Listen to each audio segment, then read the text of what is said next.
Hello movie lover, स्वागत है आपका हमारे चैनल पर। तो चलिए जानते हैं इसी कहानी को बिना किसी देरी के। हमारी कहानी शुरू होती है 1962 में। हम एक थिएटर को देखते हैं जिसमें म्यूजिक मैन नाम की फिल्म चल रही थी। इसमें एक गाना बज रहा था, ट्रबल ट्रबल।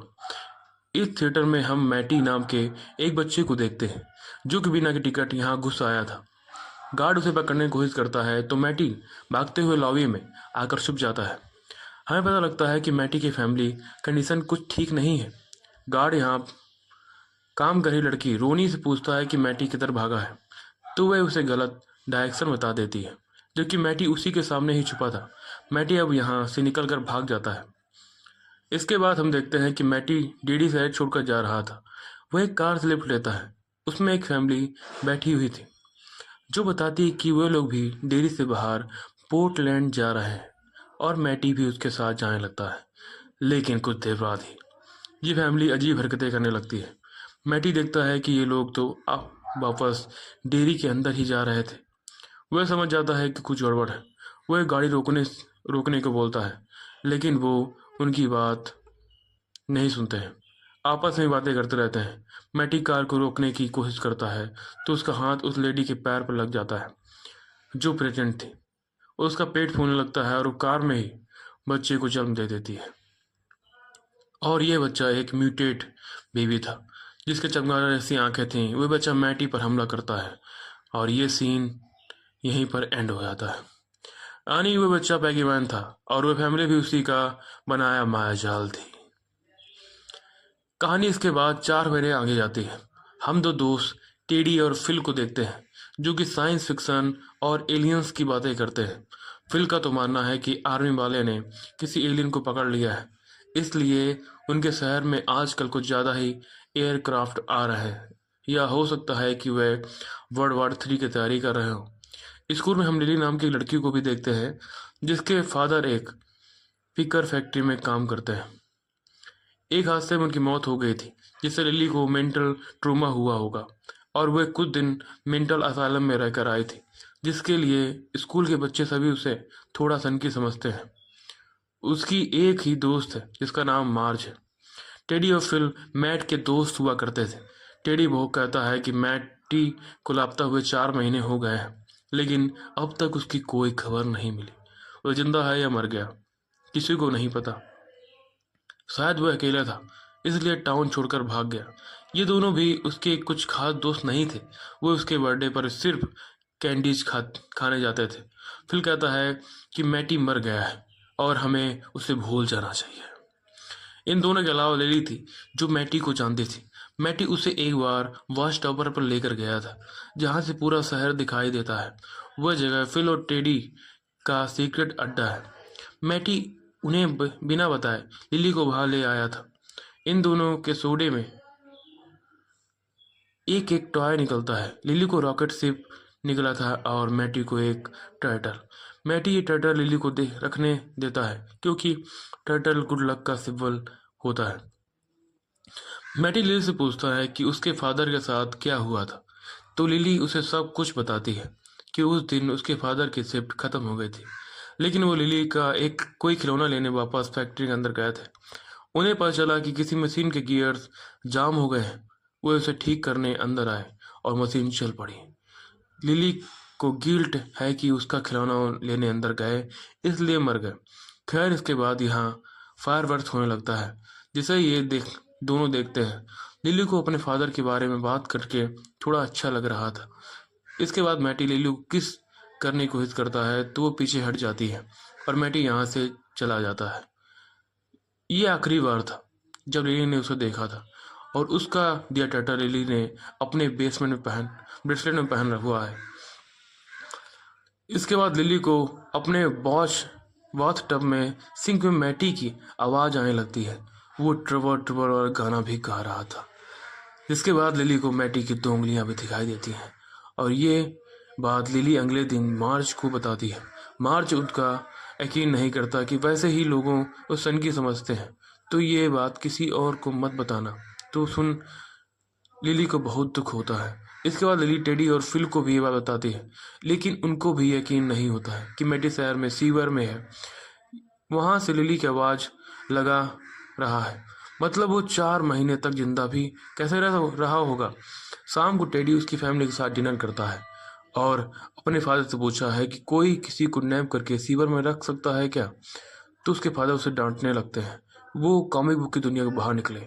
हम लोग न्यूज हैं। न्यूज। हाँ, तुम्हारे दादा नाजीज से बचकर भागते फिरते हैं। उस जमाने में न्यू लोग की चमड़ी उतार के उनके लैंप सैंडल बनाए जाते थे। ये बोलकर वो टेडी को चुप करा देते हैं।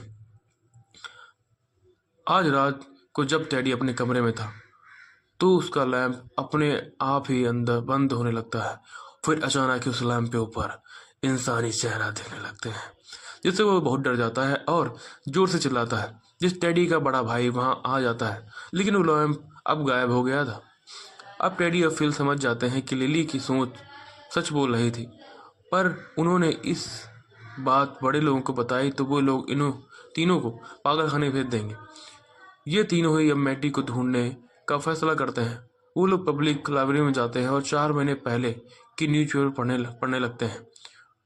इसके यहाँ फिल की छोटी बहन सूजी भी आई थी। उन्होंने अपने पेरेंट्स घर पर उन्होंने क्योंकि उनके पेरेंट्स घर पर नहीं थे। खैर, न्यूज़पेपर में उन्हें पता चलता है कि मैटी को आखिरी बार किडनैप कैपिटल थिएटर में काम करने वाली लड़की ने देखा था। ये लोग फिर रोनी से बात करने पहुंच जाते हैं, जो शुरू में तो उन्हें साफ साफ मना कर देती है। लेकिन जब उसे पता चलता है कि लिली ने मैटी को गाना गाते सुना था तो रुक जाती है, क्योंकि उसे खुद ये मैटी की आवाज़ सुनाई दे रही थी और वो भी ट्रेवल ट्रेवल गाना गा रहा था। वे लोग मूवी थिएटर में जाते हैं और गाने को सुनने के लिए शायद उन्हें मैटी का कोई क्लू मिल जाए। रोनी प्रोजेक्टर रूम में जाकर फिल्म लगा देती है। मूवी शुरू होने से पहले टेडी, फिल और लिली तीनों मैटी को याद कर रोने लगते हैं कि अगर ये उनके अच्छे दोस्त होते तो शायद टाउन छोड़कर नहीं जाता। खैर, फिल्म शुरू हो जाती है। वो गाना बजने लगता है, लेकिन अजीब बात तो ये थी कि उन्हें मूवी के अंदर मैटी भी दिखाई दे रहा था, जिसके हाथ में एक बच्चा था। ये लोग मैटी की आवाज़ लगाते हैं और उन्हें बाहर निकालने को बोलते हैं, तो मैटी गुस्से में कहता है कि मैं यहाँ हूँ, इसके जिम्मेदार तुम लोग ही हो। फिर वो पेनीवाइन की तरह स्माइल भी करता है और उस बच्चे को उसकी तरफ फेंक देता है इनकी तरफ फेंक देता है, और वही म्यूटेड बेबी था जो स्किन से बाहर आ जाता है और इन लोगों को हमला कर देता है। वो टेडी, फिल की बहन सूजी को मार देता है। रोनी भागकर अंदर जाती है और लिली को बाहर निकाल लेती है। लिली जोर से चिल्लाती है और यह एपिसोड यहीं पर एंड हो जाता है। पिछले एपिसोड में हमने देखा कि टेडी फिर जो सूजी को इट मार देता है, लेकिन बाद में पुलिस को किसी बच्चे की डेड बॉडी नहीं मिलता है बस खून। तो उन्हें लगता है कि यह काम रोनी के फादर हैक ने किया होगा, जिसके बाद थिएटर की चाबी रहती है। वो उस पर इल्जाम डालने की कोशिश करने लगते हैं। दूसरी तरफ हेलन की वाइफ सार्लेट और बेटा विल भी यहाँ डेयरी में रहने आ गए थे। बिल बहुत ही स्मार्ट लड़का है और हेलन उसे एक टेलीस्कोप भी गिफ्ट करता है। अगले दिन रोनी स्कूल जाती है तो सब उसे घूरने लगते हैं, जैसे उसके फादर ने ही उन बच्चों को लापता किया हो। मार्ज यहाँ भी पापा लड़कियों ग्रुप पेटी क्रैक्स में जबरन घुसने की कोशिश करती है और बाद में लिली से भी कहती है कि वो रोनी से दूर रहे, तो लिली को भी पेटी क्रैक्स में एंट्री दिलवा देगी। जिस पर लिली गुस्से में बोलती है यहाँ उसके दोस्त मर गए हैं और मार्ज को लड़कियों ग्रुप में एंट्री की पड़ी है। तभी विल क्लास में आ जाता है। आज उसका पहला दिन था और वो थोड़ा लेट हो गया था। सब बच्चे उससे ऐसे घूरते हैं जैसे उन्होंने पहली बार किसी ब्लैक लड़के को देखा हो, और एक लड़का उसकी चेयर खींचकर उसे गिरा भी देता है। इधर हेलन को पता लगता है कि कल रात जिसने मास्क पहनकर उस पर हमला किया था वो मास्टर था, वही ऑफिसर जिसने उसे सैल्यूट नहीं किया था।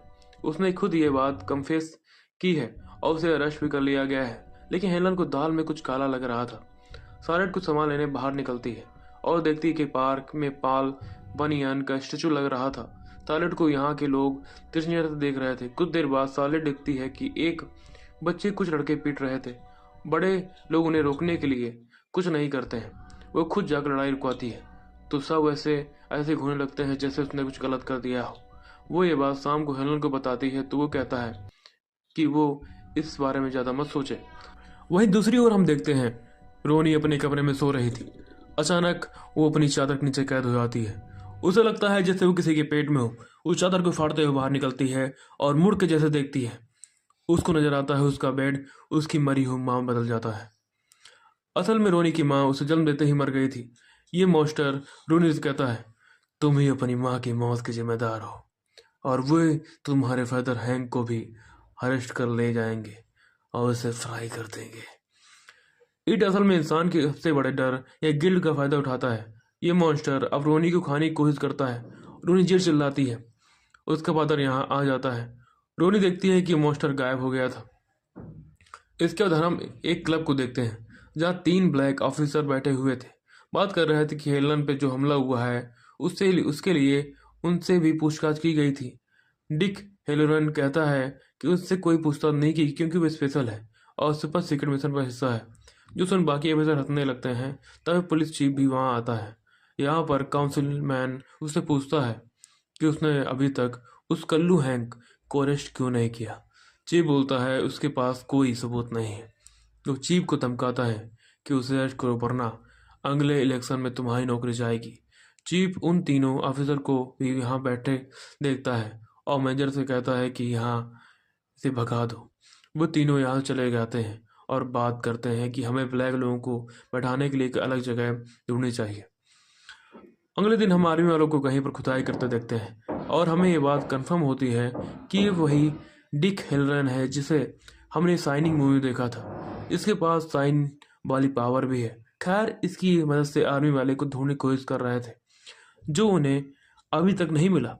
हमें कुछ नेटिव अमेरिकन को भी देखते हैं जो दूर से खुदाई का पर नजर रखे हुए थे। लंच टाइम पे लिली से रोनी मिलने आती है और बताते ही इट ने कल उस पर हमला किया था और ये भी कहा था कि पुलिस उसके डैड को अरेस्ट कर ले जाएगी। लिली बोलती है ऐसा नहीं होगा, मैंने पुलिस को बताया कि तुम्हारे डैड ने कुछ नहीं किया। रोनी पूछती है कि उसने पुलिस को मास्टर वाली बात क्यों नहीं बताई।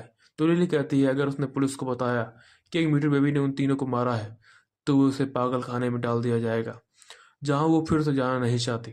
दोनों में इस बात पर बहस होने लगती है और रोनी थोड़ा जोर से चिल्ला देती है जिसके लिए टीचर उसे डिस्टेंशन में डाल देती है। बिल बाहर बैठकर लंच कर रहा था।